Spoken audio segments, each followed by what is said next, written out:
affiliate marketing is like the dream channel. For Facebook, you pay for views. Google, you pay for clicks. For affiliates, you pay for sales.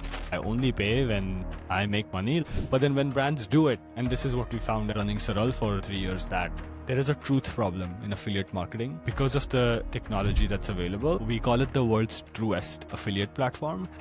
SATHI will attribute and show you the 5 people who drove that sale. The other side of the coin, it's like advanced fraud handling. Pick one platform. Go for Instagram is my recommendation. A lot of brands, the mistake they make is they onboard someone as an affiliate and they think their job is done. But it's not. You should make it your life's mission to find a profitable marketing channel.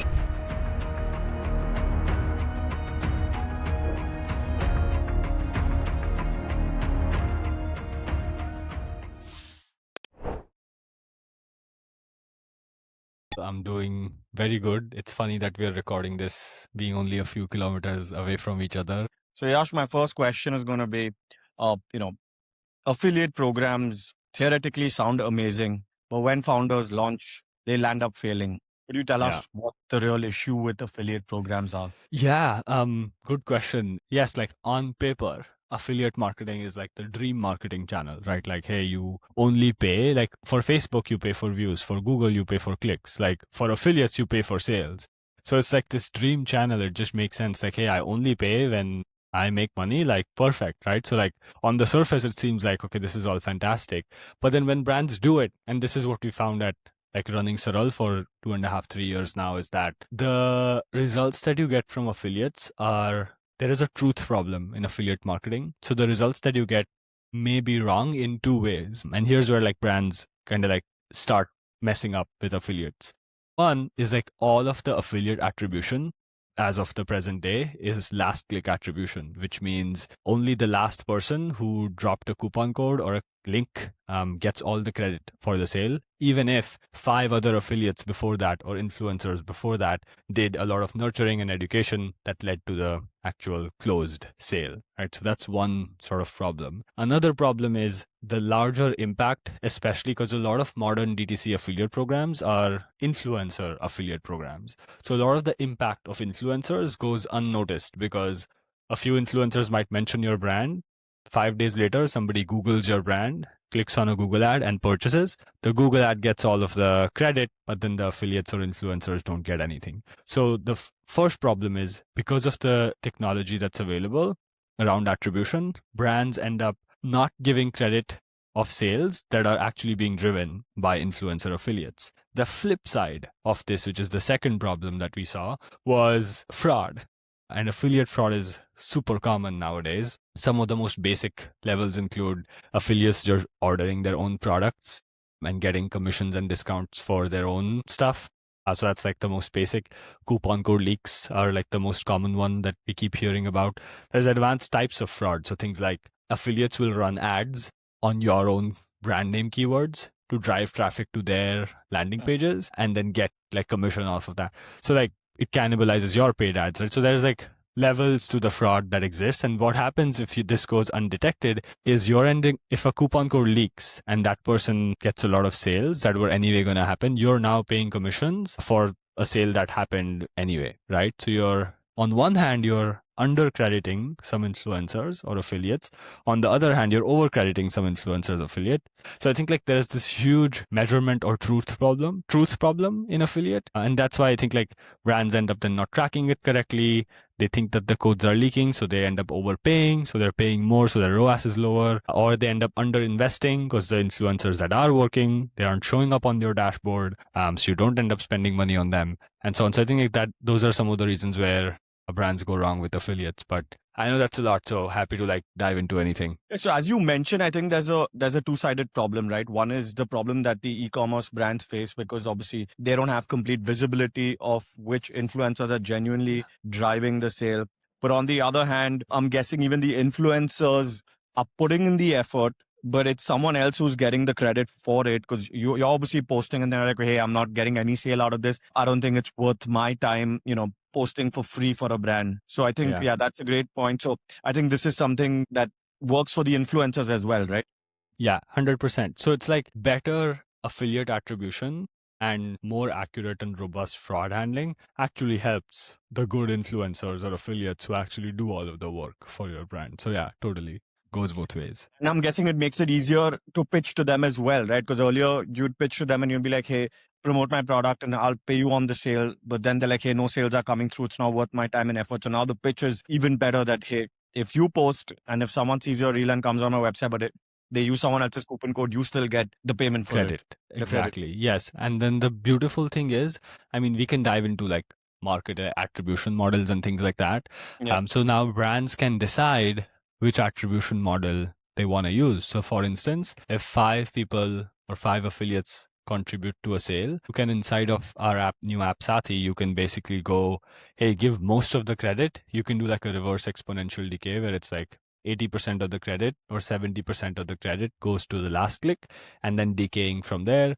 Some brands want to do a linear attribution, which is just equal credit for all. Some brands want to do like 40% to the first one, 40% to the last one, and then 20% linear between like the first and the last touch. So you as a brand have flexibility on how you think about attribution. So for instance, if you're a more like impulse buy brand, you want to give maybe more credit to the last touch, versus if you're a more education focused brand or you're creating a new category, you want to give a higher credit to the first person who like introduced somebody to your brand. So things like that. So we're giving brands the flexibility to adapt their attribution based on their own, like their category, their level of awareness in the market, and so on. So yeah, I mean, now that you mentioned SATHI, let's kind of just break it down for the viewers. What exactly is SATHI? How does it work? If you could just go into more detail about the product that you've built. Oh yeah, happy to. So without like diving too much into the product, what it does is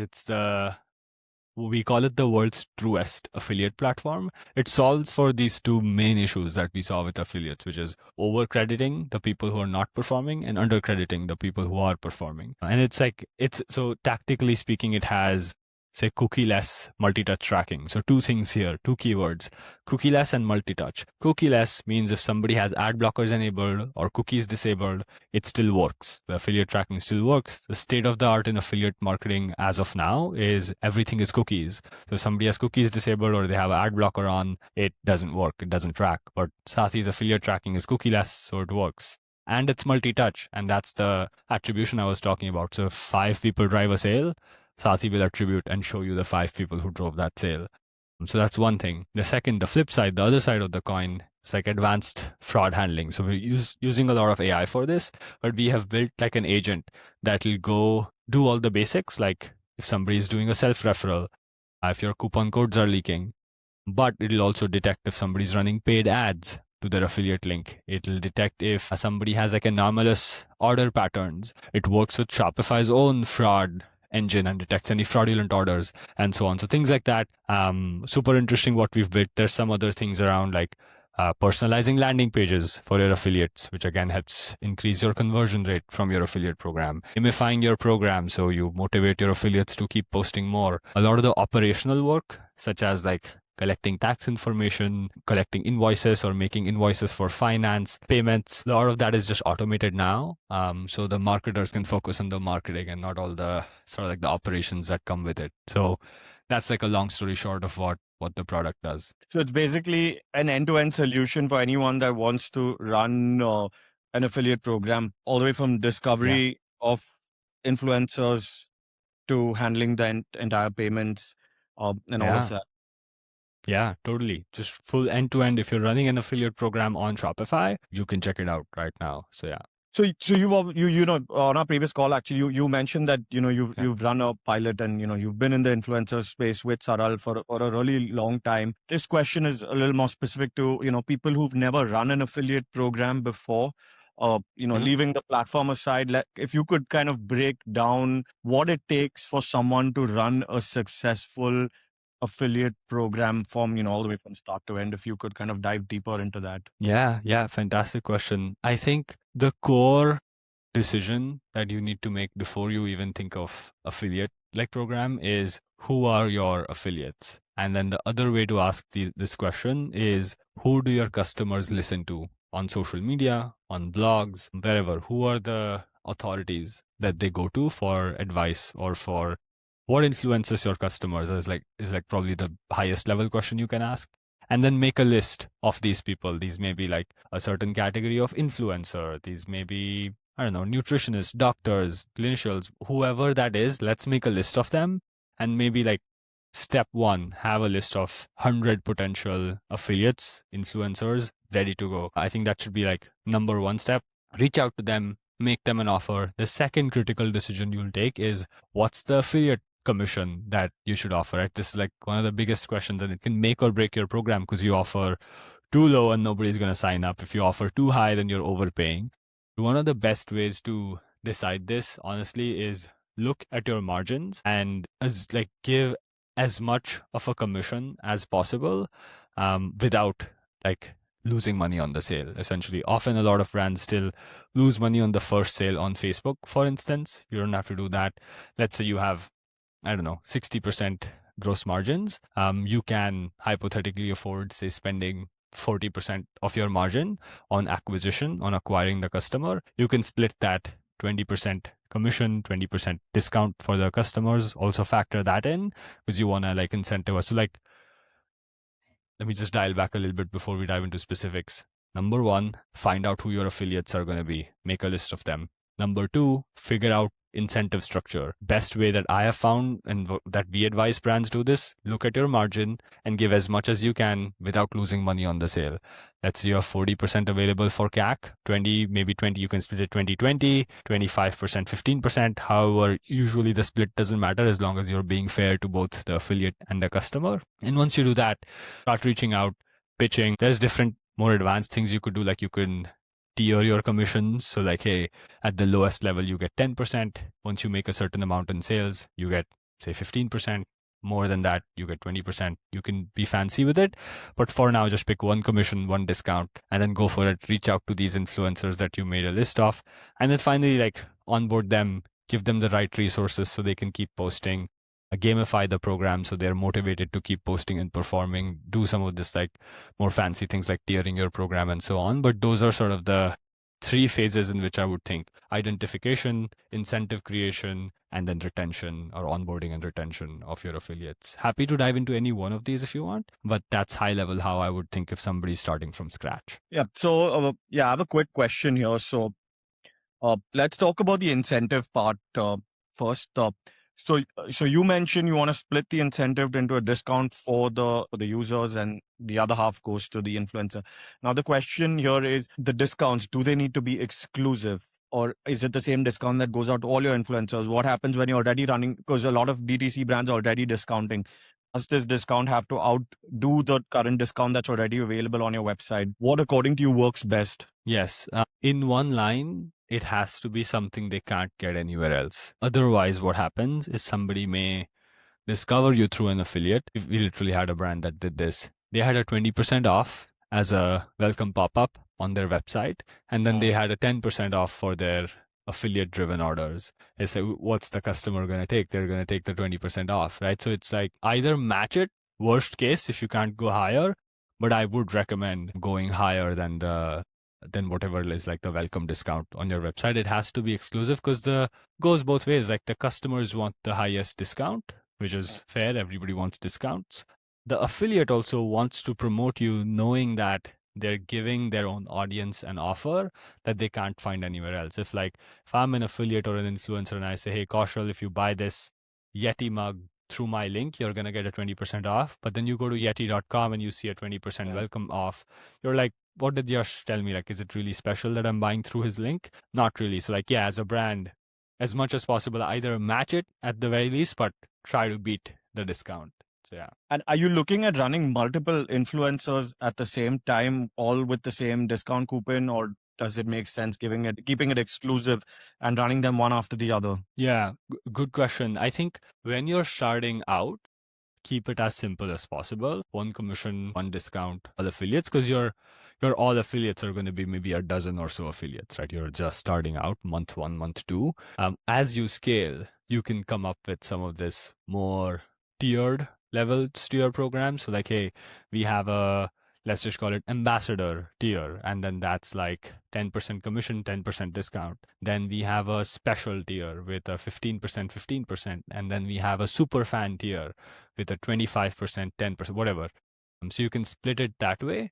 So it depends on who's listening to this. If you're just starting out, one commission level, one discount level. Keep it simple. That's good enough. As you get to a few dozen affiliates, you start hitting like hundreds of affiliates and they're promoting you. Start adding a few levels of this like gamification sort of to your program. So like, hey, when you start, you're at this level, you can hit this performance benchmark to go to a higher level. And so on. Now coming to the list. And also like quickly, Yeah. one interesting thing to mention here is if there is a brand that can't do a discount, or let's say you've maxed out your discounts, you're at 20% welcome discount, and that's the most you can do without losing money, then don't do a monetary discount. You can offer another incentive, like, hey, give them a free product. Use this code, like, okay, you buy protein powder from the affiliate link, and then you get a shaker for free if you use code Yash at checkout. So you don't even have to discount. You can give like some other incentive that they will not find anywhere else. So it doesn't always have to be a discount. You don't always have to sacrifice margin. You can give a freebie, you can give even free shipping. Any sort of incentive that's exclusive is better than a non-exclusive incentive. So yeah.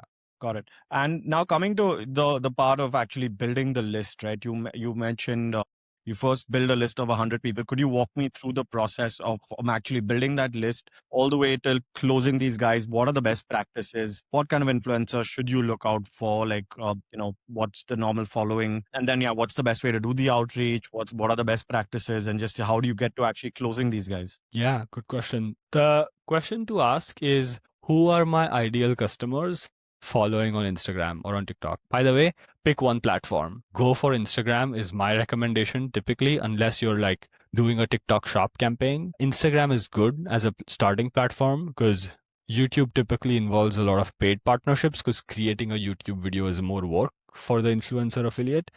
TikTok generally biases for virality, doesn't get a lot of clicks off the platform. Instagram is a good middle ground. So you get both awareness and some sales from Instagram. Great starting place.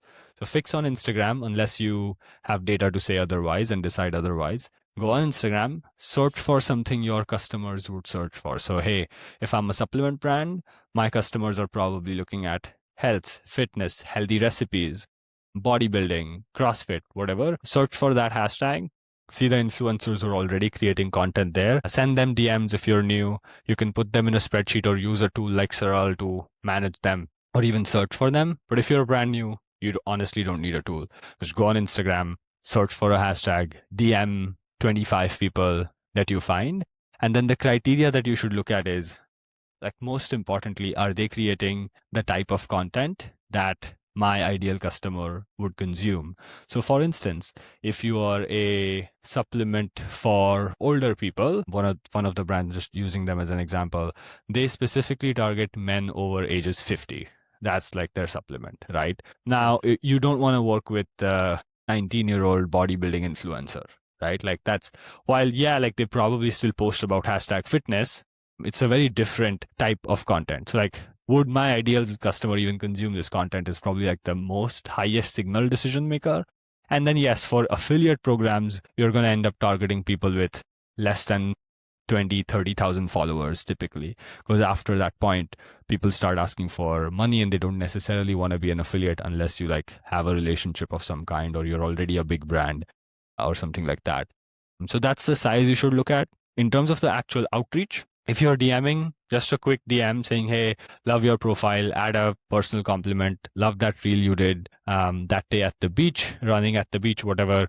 We are a new brand, we're kicking off an affiliate program. I would love to send you a free supplement, no strings attached, or something like that. So don't pitch your affiliate program, especially if you're brand new and like you have less than 10,000 followers as a brand, like don't pitch directly. Just say, hey, let me send you something, see what you think. If you're open to it, we'd love to make you an affiliate. Then like if they say yes, get their shipping address. Obviously you can use a tool like SATHI to ship them the product because we integrate directly with your Shopify, track everything. And then see if they like it, make them an affiliate on one of the tiers that you decide, and then just rinse and repeat this process over time and make sure that and then we can talk about retention, which is like, how do you keep your affiliates like posting more often? So then that's another ballgame. But if you're just starting, don't worry about retention, worry about acquisition, find the right people, create the right incentive structure, use like a rough personal compliment, low friction call to action sort of framework for outreach, and then go from there. So yeah. Yeah. Now, my next question is going to be, okay, you've found these guys, you've reached out, you've closed some of them, the campaign's now live. What are the next steps? How are you monitoring for performance? What are you looking for? And then, you mentioned retention. So let's touch up on that as well. Yeah, good. Run your campaign while or before it's going live. A lot of brands, the mistake they make is they would onboard someone as an affiliate and they think their job is done. But it's not, because they maybe barely know about your brand. Maybe they're not a customer. Maybe they don't know what to say in their post. So create some sort of a brief for your affiliates. Like, hey, here are some, don't try to dictate what they say. Don't try to like give them talking points, but give them some frameworks, give them inspiration content from other people or from your own brand. Give them your top like selling points. Why do customers buy from you? You probably already have this data in your like marketing Google sheet somewhere, right? Give them these things so they can make the right content for you. So like enable them to create the first piece of content really well. Once you do that, you're going to start, and then it's almost like a self-reinforcing cycle where if they make good content, the link gets clicked on, they make sales, and then they make commissions, and then like they see that it's a hit, SATHI sends them a notification, congrats on getting your first sale, and then they're hooked. Like most good affiliates will keep posting. Now, here's where retention becomes important. Actually, before we get there, always have like a prospecting engine going on. So never stop reaching out to more people. Like if you reached out to your first 100, 2 weeks later, reach out to like 50 more people. 2 weeks later, reach out to 50 more people. Keep the top of funnel active. So even there's naturally going to be some churn in your program. Just accept that. Always having a top of funnel helps mitigate some of that. With that said, now you have a top of funnel running, your affiliates are posting for the first time. How do you retain them? Some simple stuff like gamify your campaigns. One quick question before that. So I'm guessing unlike meta ads, there's nothing to pause or stop here, right? If the affiliate themselves if they don't find results, they're going to stop on their own. So here it's more about just basically providing more value to those same influencers so that they post more. But I'm guessing there's nothing to stop, right? They will automatically stop. Yeah. If they obviously like if they don't see any sales, they're naturally going to stop posting. Yeah. But yeah, if you like, for instance, like if somebody posts something that you don't like, or they aren't like matching brand guidelines, which by the way should have just been handled at the discovery stage when you're finding these people, but there's always some bad apples, and then you can just deactivate their affiliate link, and then that's technically like a pausing for that person. But yeah, perfect. Some simple things like gamify your campaign. One of the best things you can do is have a reward as soon, like an easy to achieve reward. So for instance, upon driving your first, $100 in sales, you will get another free product. You've already sent them a free product. $100 is a moderate, it's not easy to hit. It's like maybe they want to, depending on AOVs, like send 2 or 3 products of yours, which any decent affiliate would be able to do within a week of onboarding. Send them a free product or send them a $50 bonus or something. Get that, and then they're hooked. So then they're like, oh, I did these inputs, I got these outputs, and I got this reward. Now you've established a loop. And then have more rewards to your program. Upon driving, 10,000 clicks, you're going to get a certain bonus. And this is easy to calculate. Look at the cost per click you're paying on Google, and then maybe even reduce it a little bit. Let's say you're paying like a $5 CPC on Google. You can do a $2 CPC effectively on, say, a 10,000 click result, right? So like you're doing that. So you're building a little bit of that. You can build posting incentives. So tools like SATHI will track when they post. So you're then able to say, hey, when they make their first 5 posts, send them a $200 bonus, some things like that. So like these sorts of incentives will keep your early affiliates posting. And then really like the long-term retention play, you can do other tactics. Like you can integrate with your Klaviyo. You can keep sending like a monthly affiliate newsletter, shout out your top performers. You can put them in some sort of a Discord or a WhatsApp group, and then they can keep promoting each other's reels and content, and that becomes like a whole self-fulfilling ecosystem of its own. A lot of tactics, but honestly, like the only retention tactic that matters is have a really solid incentive program. So crack your affiliate commission and discount, and make sure that you're gamifying it so you're getting people hooked as early as possible. Naturally, there's going to be some churn, which is why you have the top of funnel running. So you have people coming into the program. So yeah. Awesome, Yash. I think you've covered the entire playbook of starting, launching, and running a successful affiliate program. Last thoughts. Yeah, I think like with one of the things that we're seeing is with increasing, we live in tough economic times right now. Like it's bearish, there's war, there's tariffs, there's all of these things that e-com brands have to face. You should make it your life's mission to find a profitable marketing channel, or even if you're already profitable, find a more profitable, more efficient marketing channel. And affiliate marketing, based on all the data that we've seen across 500 brands that we've worked with so far, is one of the highest ROAS and highest profit channels that you can build, because you can literally dictate your ROAS. A 10% commission is a 10x ROAS, right? Or 10 plus 10 discount and a commission is a 5x ROAS. So you can dictate your ROAS that you want and reverse engineer that. So it's beautiful. So I would recommend giving it a shot. If you do it with Sathi, you're more than welcome. But if not, start reaching out to influencers. I think it's going to be imperative that more and more brands have influencers and affiliates promoting them. So I hope that you use some time in 2026, this quarter, next quarter, to set some time aside and test out affiliate marketing. And I would love it if you do it on Sathi. It's mysathi.io. I'm sure Kaushal will leave links in the description and show notes. But yeah, that's that. And we're also going to get Yash to leave an exclusive discount for anyone that's watching this. So just hit the link in the description. Yeah, use code. So we have it set up, by the way. So whenever you're on the website, there's a waitlist. Just use code DTC daily, and you should be set. We'll prioritize you and give you a discount and all of that. So yeah. Awesome. Thank you so much, Yash, for doing this. Great speaking.